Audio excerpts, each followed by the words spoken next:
Muito bem, nós estamos aqui nessa noite celebrando o Natal de Jesus Cristo.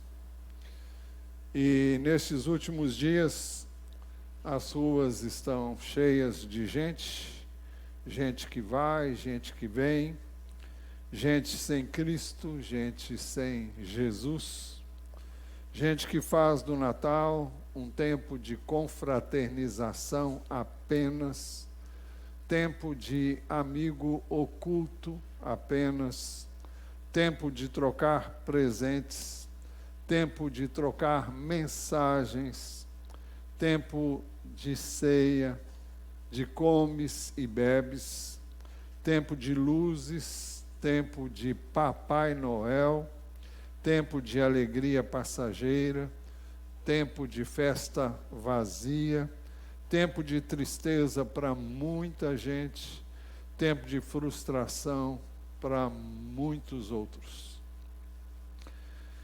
Gente que não sabe o verdadeiro significado do Natal. Por que comemorar o Natal verdadeiro? Porque comemorar nos leva a recordar o dia em que o Filho do Deus vivo se fez gente, se fez carne e osso e habitou entre nós. O nascimento de Jesus foi previamente anunciado, aquela que daria luz ao Filho de Deus na forma de homem. Isso porque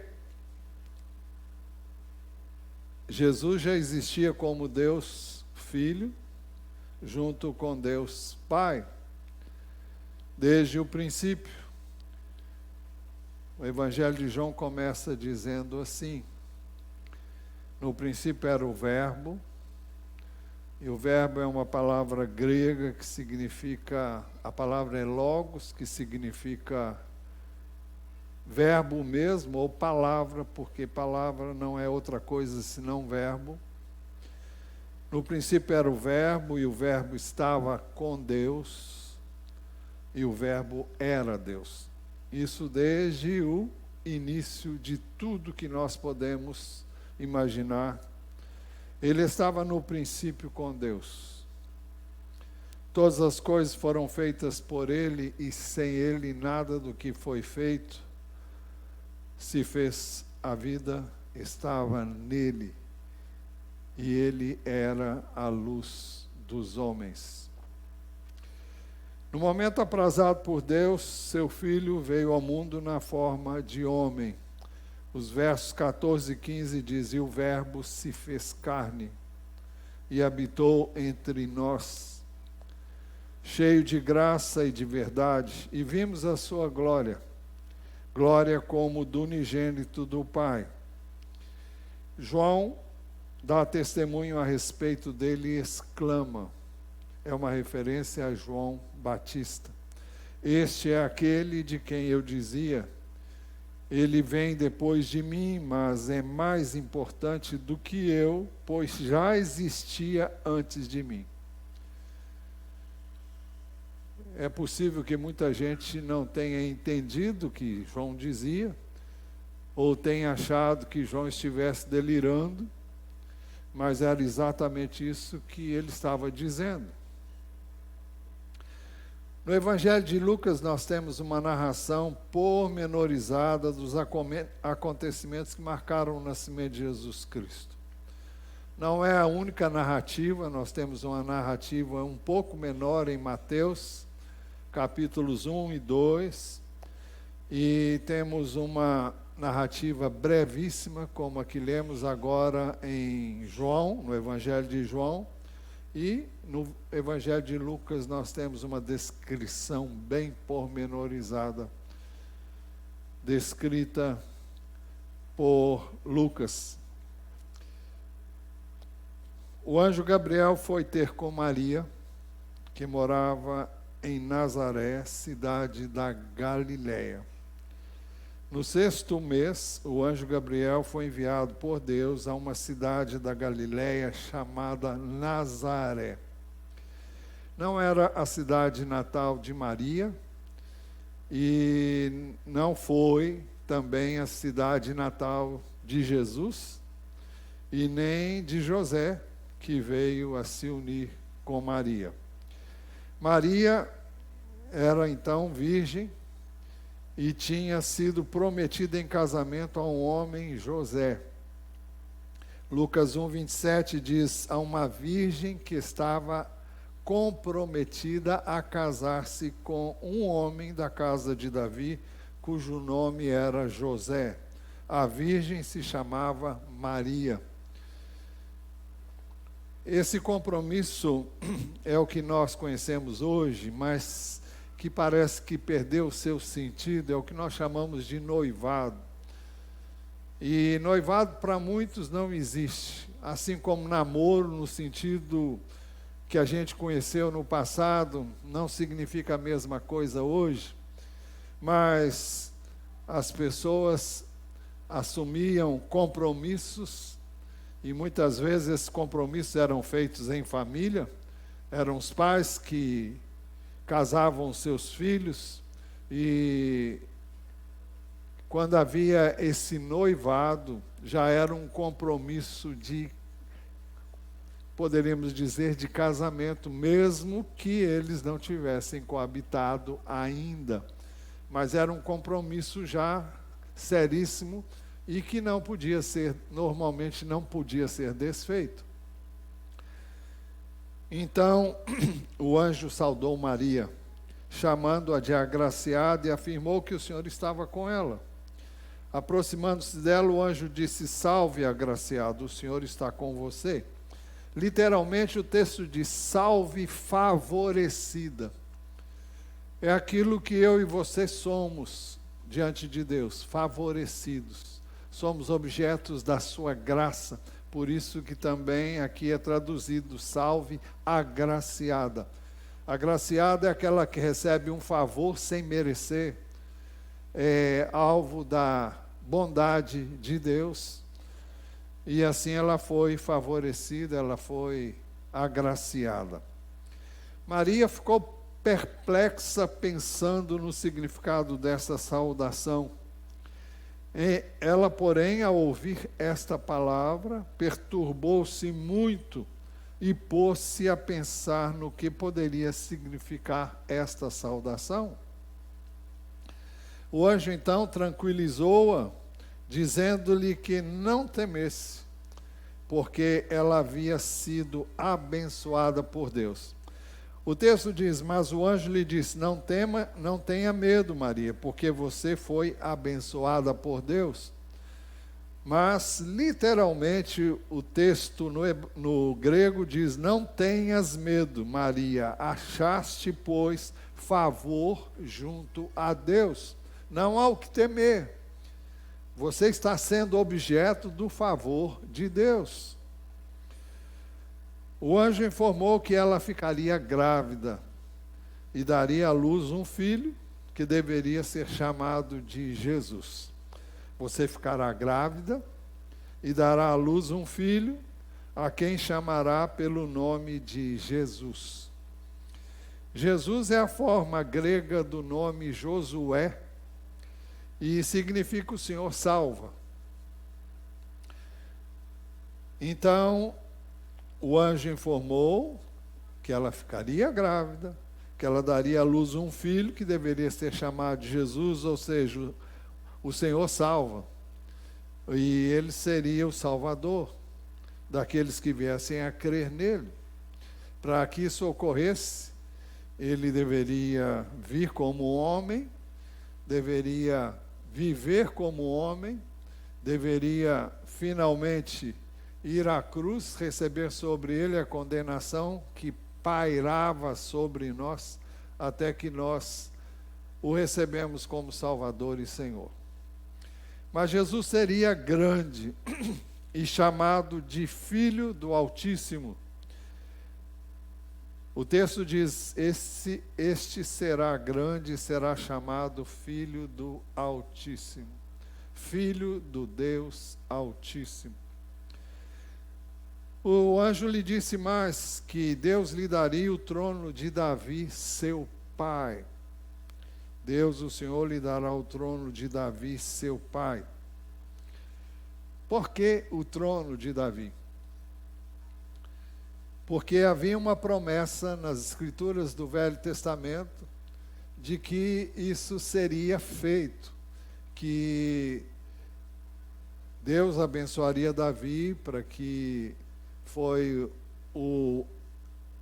aquele que Deus escolheu para ser o segundo rei de Israel, e foi chamado de o homem segundo o coração de Deus, não porque fosse perfeito, mas porque ele temeu o Senhor, andou nos seus caminhos, ainda que não perfeito. Pois bem, Deus prometeu então que da descendência dele haveria de assentar-se no trono alguém que teria o reino de Davi se perpetuaria nele. Por isso o anjo disse: Deus, o Senhor, lhe dará o trono de Davi, seu pai. E disse mais: este filho reinaria para sempre sobre o povo de Deus, e o seu reino não teria fim. O seu reino não teria fim.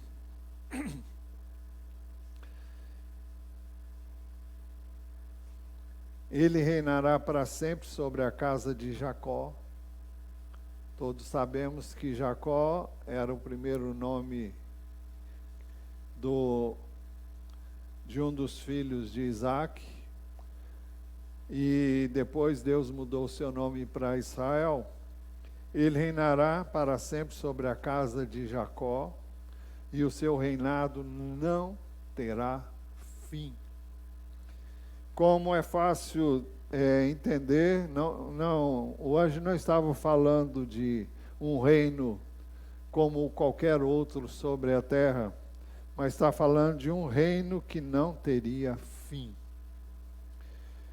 Isaías 9:7 predisse profeticamente: ele estenderá o seu governo e haverá paz sem fim sobre o trono de Davi e sobre o seu reino, para o estabelecer e para o firmar com juízo e com justiça, desde agora e para sempre. O zelo do Senhor dos Exércitos fará isto.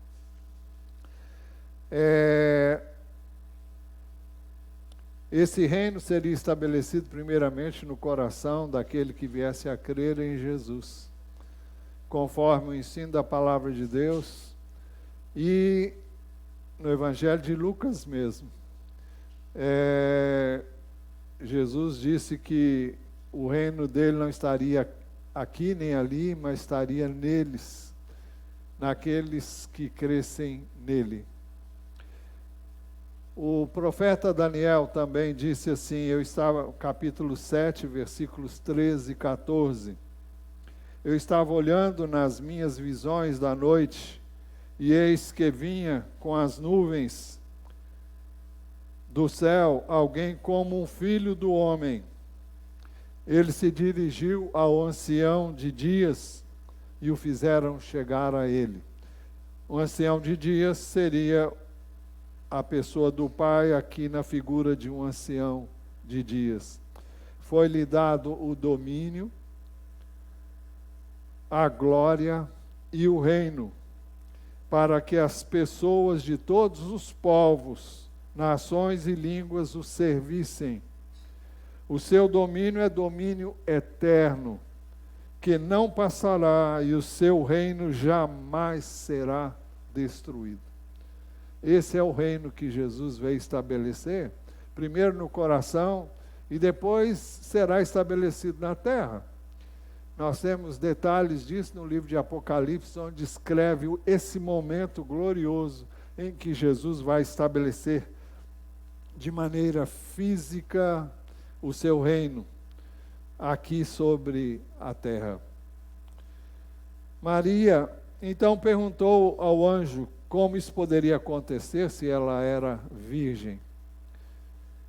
Então Maria disse ao anjo: como será isso se eu nunca tive relações com homem algum?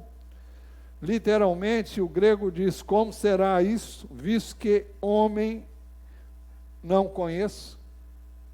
Como será isso, visto que homem eu não conheço? É assim que diz o grego.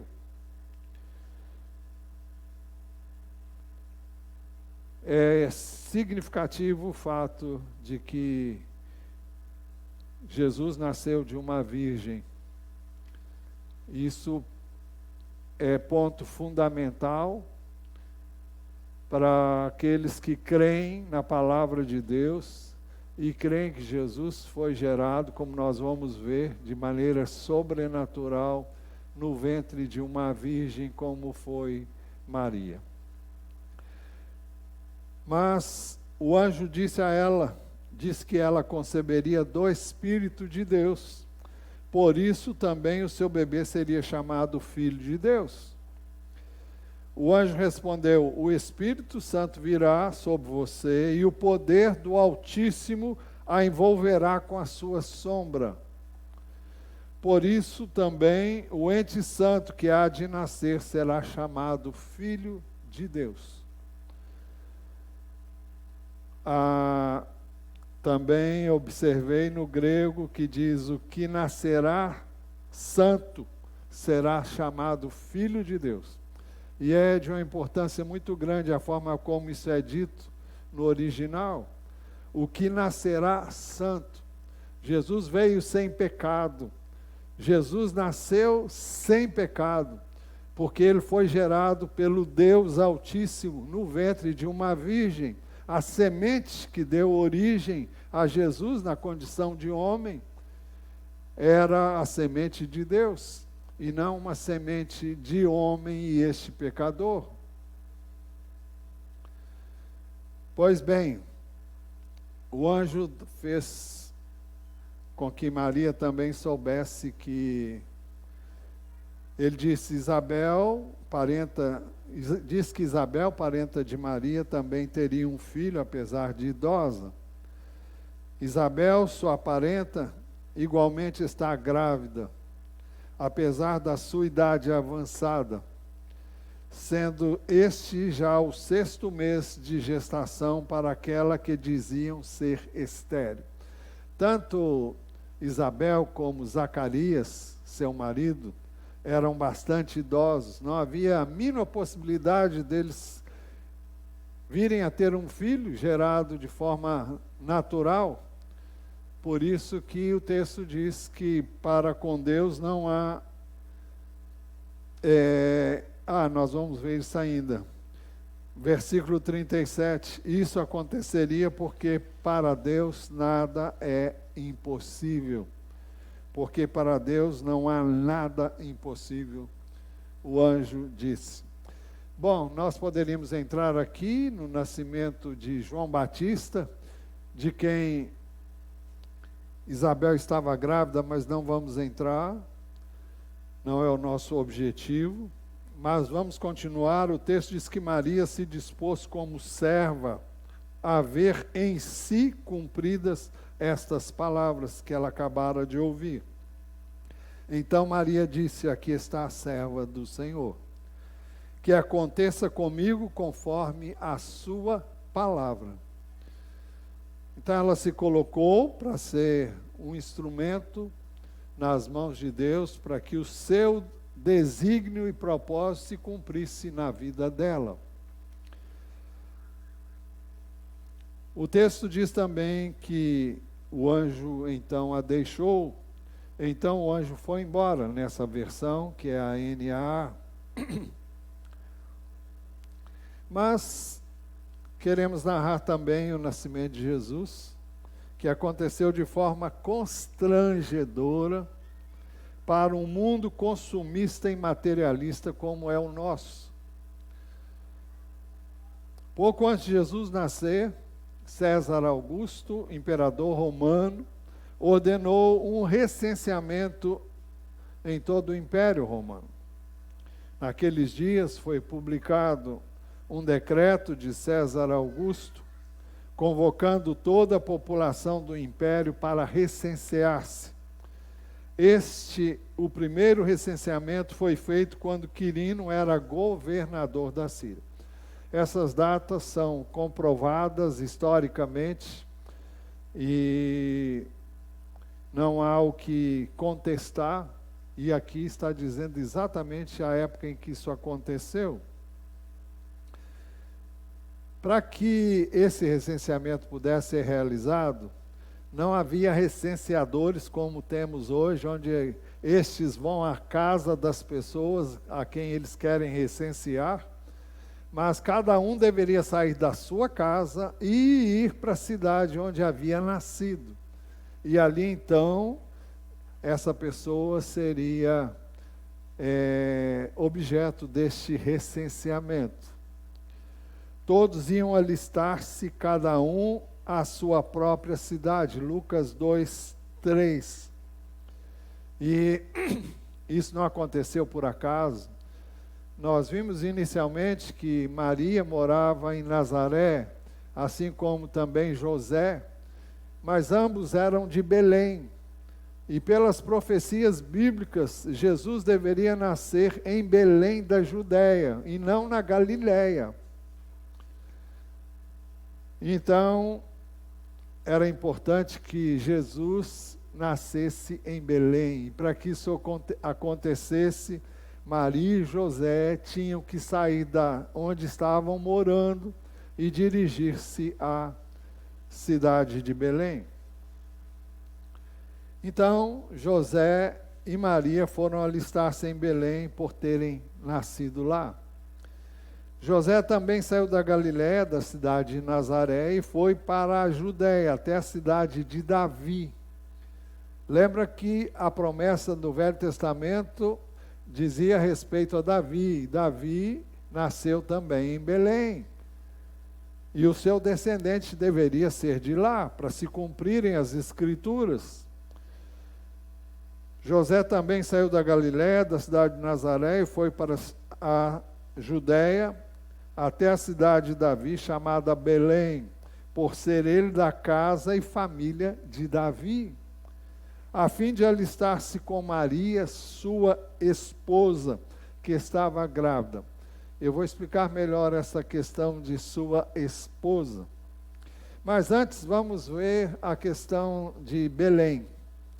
Miqueias 5:2, profeta Miqueias, capítulo 5, versículo 2, diz assim: "E você, Belém, Efrata", esse é o nome da cidade de Belém, cidade que existe até hoje.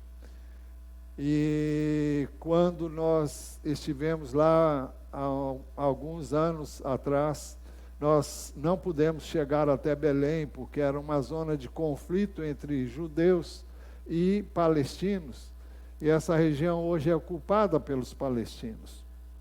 E você, Belém Efrata, que é pequena demais para figurar como grupo de milhares de Judá, de você me sairá aquele que há de reinar em Israel, e cujas, prestem bem atenção, e cujas origens são desde os tempos antigos, desde os dias da eternidade.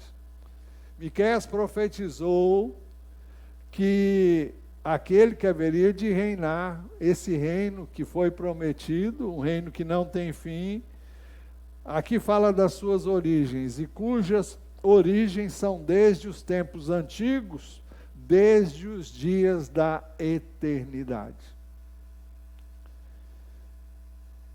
Então, essa é a origem de Jesus, e isso disse com respeito a Belém Efrata, que era uma cidadezinha pequena, e por isso que o texto diz: "E você, Belém Efrata, que é pequena demais para figurar como grupo de milhares de Judá, de você me sairá aquele que há de reinar em Israel, e cujas origens são desde os tempos antigos, desde os dias da eternidade." Quando o texto fala reinar sobre Israel, à luz das Escrituras, hoje nós somos o Israel de Deus. E não vou entrar em detalhes, porque não é o nosso tema hoje e não vamos nos demorar aqui. Pois bem, José e Maria foram juntos, porque José a recebera como esposa, estando ela grávida do Espírito Santo. O texto de José também saiu da Galiléia, da cidade de Nazaré. Eu estou lendo Lucas 2, 4 e 5. E foi para a Judéia até a cidade de Davi, chamada Belém, por ser ele da casa e família de Davi, a fim de alistar-se com Maria, sua esposa, que estava grávida. O grego diz assim, a fim de alistar-se com Maria, a prometida em casamento a ele, estando ela grávida, como havia previsto o anjo que se revelou a Maria. Ela ficaria grávida do Espírito Santo. Nós sabemos, à luz da narrativa bíblica no Evangelho de Mateus, que quando José soube que Maria, que lhe havia sido prometida em casamento, estava grávida, ele intentou deixá-la secretamente. E ele não queria difamar Maria, mas quando soube que ela estava grávida, ele pensou o que seria óbvio, humanamente falando, teria acontecido, e ele simplesmente resolveu que ia deixá-la sem maior estardalhaço. Mas o texto de Mateus diz assim que, se você quiser saber mais, você depois vai lá, capítulo 1. Eu vou ler apenas os versos 24 e 25. José teve um sonho, e o 24 diz assim, quando José despertou do sono, fez como o anjo do Senhor lhe havia ordenado e recebeu Maria por esposa. Agora veja o detalhe, porém não teve relações com ela enquanto ela não deu à luz um filho a quem pôs o nome de Jesus. Porque o mesmo anjo que disse para Maria que ele teria o nome de Jesus, disse também para José que ele deveria dar-lhe o nome de Jesus, porque ele salvaria o seu povo. José e Maria estavam em Belém, então, quando chegou o momento de Maria dar à luz ao seu bebê. E aconteceu, versos 6 e 7, que estando eles ali, chegou o tempo de ela ter a criança. Então Maria deu à luz o seu filho primogênito, enfaixou o menino e o deitou numa manjedoura, porque não havia lugar para eles na hospedaria. O texto diz que ele seria o primogênito. Isso significa que depois de Maria ter dado à luz a José, ela coabitou então com José e teve os filhos que vieram a se tornar seus irmãos, conforme a descrição nos evangelhos. O texto diz que ele foi colocado numa manjedoura porque não havia o lugar onde eles pudessem se hospedar, e Jesus nasceu num estábulo. Por isso dissemos que a forma como Jesus nasceu é uma forma constrangedora para as pessoas que vivem na opulência, que vivem no luxo, que vivem na ostentação, enquanto Jesus, o Rei dos Reis, o Senhor dos Senhores, o Deus Filho Todo-Poderoso, nasceu numa estrebaria. Ele nasceu onde os animais comiam, e era como que um coxo. Coxo no sentido, não sei se vocês sabem, mas coxo é o lugar onde se põem os alimentos para os animais comerem. Então foi ali que eles ajeitaram para que Jesus estivesse. Mas era noite, e eu estou caminhando para o final. Pastores guardavam seus rebanhos durante toda a noite. É importante relatar isso porque o nascimento de Jesus não foi uma coisa assim que passou despercebido, mas Deus quis marcar e quis deixar detalhes que foram registrados e que nós vamos ver. Lucas 2:8, havia naquela mesma região pastores que viviam nos campos e guardavam seus rebanhos durante as vigílias da noite. Então, era um período entre 18 horas e 6 horas da manhã. Muito bem. Então, um anjo do Senhor apareceu aos pastores e a glória do Senhor resplandeceu ao redor deles, ao redor dos pastores. E um anjo do Senhor desceu aonde eles estavam e a glória do Senhor brilhou ao redor deles. Isso foi o suficiente para que eles ficassem atemorizados. Por isso o texto nos faz saber que eles ficaram temerosos, mas o anjo lhes disse para não temerem. E ficaram tomados de grande temor. Mas o anjo lhes disse, não tenham medo. O anjo do Senhor lhes disse a razão da sua presença ali.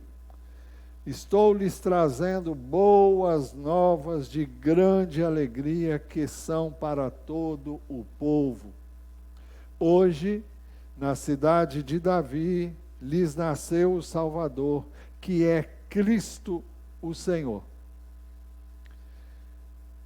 Estou lhes trazendo boas novas de grande alegria, que são para todo o povo. Hoje, na cidade de Davi, lhes nasceu o Salvador, que é Cristo o Senhor. Cristo significa o ungido. Ele veio para salvar. Ele agiu e operou na terra mediante a unção do Espírito de Deus que veio sobre ele, e Deus o fez Senhor. E Cristo, como diz o livro de Atos dos Apóstolos. Mas o anjo do Senhor lhes disse como poderiam encontrar Jesus, o Salvador. Isso servirá a vocês de sinal. Estou lendo capítulo 2, versículo 12. Isto servirá a vocês de sinal. Vocês encontrarão uma criança envolta em faixas e deitado em manjedoura. Não era usual encontrar uma criança deitada em manjedoura. E esses eram os sinais. E quando o anjo dizia essas coisas, de repente uma grande multidão de anjos se ajuntou ao anjo do Senhor e louvaram a Deus. O texto diz, e de repente apareceu com o anjo uma multidão do exército celestial, louvando a Deus e dizendo, glória a Deus nas maiores alturas e paz na terra entre os homens a quem Ele quer bem. Glória a Deus nas maiores alturas e paz na terra entre os homens a quem Ele quer bem. Então veja que cena tremenda. Primeiro um anjo aparece e se dirige a um grupo de pastores, a uns poucos pastores, e se revela a esses pastores de forma extraordinária. E depois vem um coro de anjos, e cantam glória a Deus nas maiores alturas e paz na terra entre os homens a quem Ele quer bem. Isso não aconteceu com ninguém em nenhuma outra ocasião. Isso dá um destaque, um realce todo especial ao nascimento de Jesus e o anúncio do seu nascimento. Não foi publicado nos jornais, não foi publicado em nenhuma mídia, mas os anjos proclamaram isso a um grupo restrito de pastores. Isso seria o suficiente. Quando os anjos foram para os céus, os pastores decidiram então verificar os fatos, porque o anjo disse para ele como é que ele poderia encontrar, como eles poderiam encontrar Jesus. Então, quando os anjos foram para os céus, os pastores decidiram verificar os fatos como haviam sido orientados pelo anjo do Senhor. O texto diz: quando os anjos se afastaram deles e voltaram para o céu, os pastores disseram uns aos outros: vamos até Belém e vejamos os acontecimentos que o Senhor nos deu a conhecer. Muito bem. Os pastores então encontraram Maria, encontraram José e o bebê deitado na manjedoura, exatamente como havia sido previsto. Foram depressa e encontraram Maria e José e a criança deitada na manjedoura. Depois de o verem, contaram a todos o que haviam ouvido acerca de Jesus. E vendo isso, divulgaram o que lhes tinha sido dito a respeito deste menino, quem ele era. E o texto diz que todos os que ouviram as boas novas dos pastores ficaram admirados. Todos que ouviram se admiraram das coisas relatadas pelos pastores. Era algo esperado durante séculos e que estava se cumprindo. Eram as escrituras do Velho Testamento se cumprindo naquele dia e naquela ocasião. O texto diz que Maria, ouvindo essas coisas, ela guardava no seu coração. Maria guardava todas estas coisas e refletia sobre elas em seu coração. Ela foi juntando as coisas, a palavra do anjo, a sua concepção sobrenatural, e agora a narrativa dos pastores que estavam no campo na vigília da noite. E ela guardava todas essas coisas no coração. Possivelmente não as entendesse completamente, inteiramente. Maria, porém, guardava todas estas palavras, meditando-as no coração. E os pastores então voltaram, glorificando e louvando a Deus por tudo que tinham visto e ouvido. É isso que o texto diz: e os pastores voltaram, glorificando e louvando a Deus por tudo que tinham ouvido e visto, como lhes tinha sido anunciado. Ou seja, eles foram lá e viram que era assim mesmo. Conclusão. A história do Filho de Deus que se fez homem estava apenas começando. E este é o Natal de Jesus Cristo.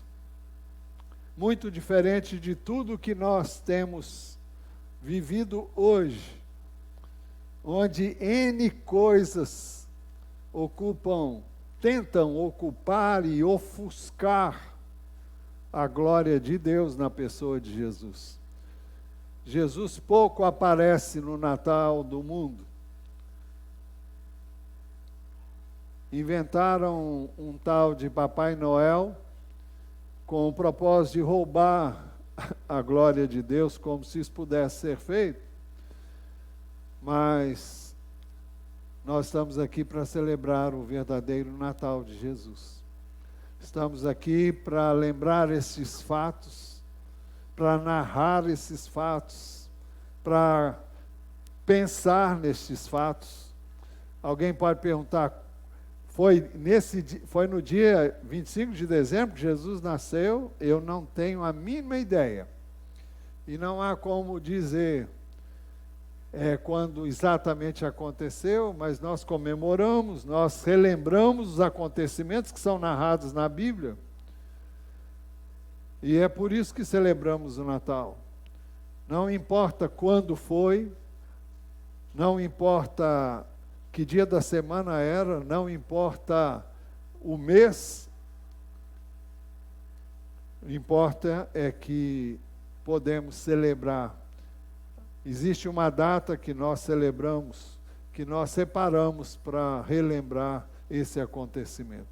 E é por isso que nós nos reunimos aqui. Esse é o Natal de Jesus, muito diferente daquilo que a mídia divulga e daquilo que o mundo consagra como sendo o Natal. E porque poucos, infelizmente, conhecem o verdadeiro sentido do Natal, é que muita gente se vê frustrado, se vê triste, porque não pode ter o Natal que o mundo preconiza, que o mundo divulga. Mas todos nós, sem distinção, podemos celebrar o verdadeiro Natal de Jesus. Porque não requer nada, nós só temos que louvar, adorar, exaltar e engrandecer aquele que se fez carne e habitou entre nós. Eu não sei se há entre nós alguma pessoa que ainda não tenha entregue sua vida a Jesus e não tenha crido no seu coração que Ele é realmente quem as Escrituras dizem que Ele é. Eu não sei se há entre nós alguém que ainda não tenha o conhecimento do que Jesus veio fazer, até porque não falamos disso exatamente, mas Jesus veio com o propósito de preparar homens que haveriam de ser seus discípulos e através dos quais eles divulgariam seus ensinos e a sua palavra. E também, no tempo devido, ele iria à cruz e deveria receber sobre ele a nossa iniquidade. O castigo que nos traz a paz estava sobre ele pelas suas pisaduras, pelos seus machucados, nós fomos sarados. Ele sofreu para que nós tivéssemos perdão, para que tivéssemos vida. E qualquer que ainda não tenha entregue a sua vida a Jesus, pode, se quiser, confessar a Jesus, e você vai experimentar o que é uma vida com Ele. Não é história, é verdade. E todo aquele que nele crê não será envergonhado, diz a palavra de Deus. Se você invocar o nome do Senhor, você é salvo. Você tem os seus pecados perdoados. E você vai experimentar o que a Bíblia chama de novo nascimento, como evidência de que não é uma simples adesão a uma religião. Você está simplesmente crendo em Jesus. E quando você faz isso, algo sobrenatural acontece. Quando isso é de coração, quando isso é verdadeiro, quando isso é autêntico. Então, por isso que a Bíblia diz, se alguém está em Cristo, é nova criação, as coisas velhas passaram, eis que tudo se fez novo. O início